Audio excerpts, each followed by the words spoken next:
Hello বন্ধুরা, সকলকে স্বাগতম জানিয়ে আজকের ভিডিও শুরু করছি। আজকে আমরা WBSSC গ্রুপ সি আর গ্রুপ ডি পরীক্ষায় আসার মতো প্রশ্নগুলো নিয়ে আলোচনা করব।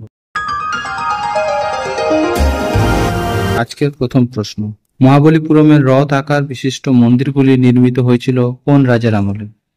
অপশন: পল্লব রাজাদের আমলে, চোল রাজাদের আমলে, পাণ্ডব রাজাদের আমলে, নাকি বাতাপির চালুক্য রাজাদের আমলে? সঠিক উত্তর হবে এ, পল্লব রাজাদের আমলে। এখানে আমরা মাথায় রাখবো মহাবলীপুরমের রথ আকার বিশিষ্ট মন্দিরগুলি নির্মিত হয়েছিল পল্লব রাজা প্রথম নরসিংহ বর্মনের আমলে। সময়টি ছিল সপ্তম শতাব্দী। দ্বিতীয় প্রশ্ন, কোন গুপ্ত রাজা পশ্চিম ভারতের শক শাসন অবসান ঘটান? সমুদ্রগুপ্ত, দ্বিতীয় চন্দ্রগুপ্ত, প্রথম কুমারগুপ্ত, নাকি স্কন্দগুপ্ত? সঠিক উত্তর বি, দ্বিতীয় চন্দ্রগুপ্ত। মনে রাখতে হবে দ্বিতীয় চন্দ্রগুপ্ত পশ্চিম ভারতের শক শাসনের অবসান ঘটিয়ে সকারি উপাধি গ্রহণ করেছিল। সমুদ্রগুপ্তকে কিন্তু ভারতে নেপোলিয়ন বলা হয় এবং স্কন্দগুপ্ত হুন আক্রমণ প্রতিহত করেছিল। পরবর্তী প্রশ্ন, ধর্মনিরপেক্ষ শব্দটি কততম সংবিধান সংশোধনে যুক্ত হয়? 32তম, 42তম, 44তম, নাকি 55তম সংবিধান সংশোধন? সঠিক উত্তর হবে বি, অর্থাৎ 42তম সংবিধান সংশোধনী।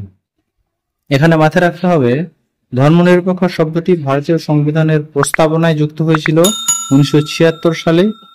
এটি সংবিধানের 42তম সংশোধন ছিল। এই সংশোধনীর মাধ্যমে প্রস্তাবনায় সমাজতান্ত্রিক এবং ধর্মনিরপেক্ষ শব্দ দুটি যুক্ত করা হয়েছিল। পরবর্তী প্রশ্ন, গীত গোবিন্দের রচয়িতা জয়দেব বাংলার কোন রাজার সভাকবি ছিলেন? ধর্মপাল, দেবপাল, বল্লাল সেন, নাকি লক্ষণ সেন?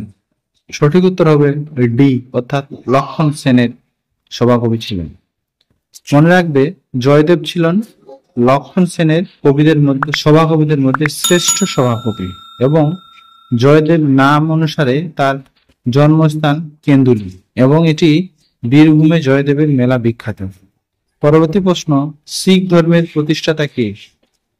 গুরু নানক, গুরু অর্জুন সিং, গুরু তেজ বাহাদুর, নাকি গুরু গোবিন্দ সিং? সঠিক উত্তর হবে এ, গুরু নানক। পরবর্তী প্রশ্ন, জাতীয় কংগ্রেসের প্রথম সভাপতি কে ছিলেন? সুরেন্দ্রনাথ ব্যানার্জি, উমেশ চন্দ্র ব্যানার্জি, দাদাভাই নৌরোজি, নাকি বদরুদ্দিন তায়েবজি? সঠিক উত্তর বি, উমেশ চন্দ্র ব্যানার্জি। শিবসমুদ্রম জলপ্রপাত কোন নদীতে অবস্থিত?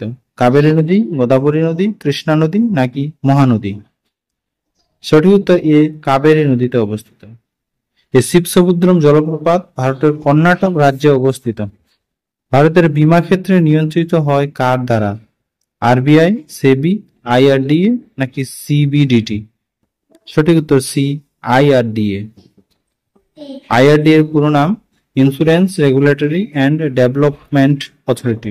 IRDAI আইন অর্থাৎ 1999 অধীনে এই সংস্থাটি গঠিত হয়েছিল।